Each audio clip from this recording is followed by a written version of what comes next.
আমরা স্বইচ্ছায় আজকে পঞ্চায়েত সমিতির 11 জন আমরা পদত্যাগ করলাম। কেন, কারণটা কি?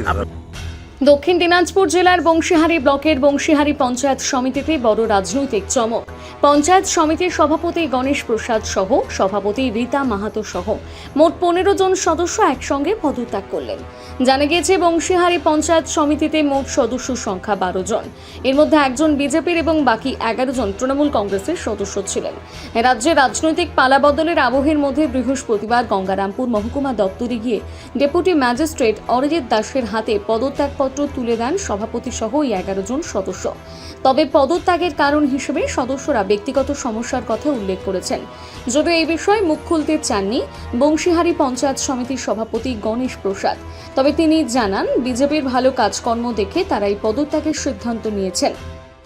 আমাদের পশ্চিমবঙ্গ সরকারের মাননীয় মুখ্যমন্ত্রী শ্রী শুভেন্দু অধিকারী মহোদয় পশ্চিমবঙ্গে খুব ভালো কাজ করছে এবং ওনার এই কাজকে আমরা ভালোভাবেই নিচ্ছি এবং সঙ্গে সঙ্গে এটাও যে আমরা স্বইচ্ছায় আজকে পঞ্চায়েত সমিতির 11 জন আমরা পদত্যাগ করলাম। কেন, কারণটা কি? আপনাদের তো ভোট ছিল এইটুকুই।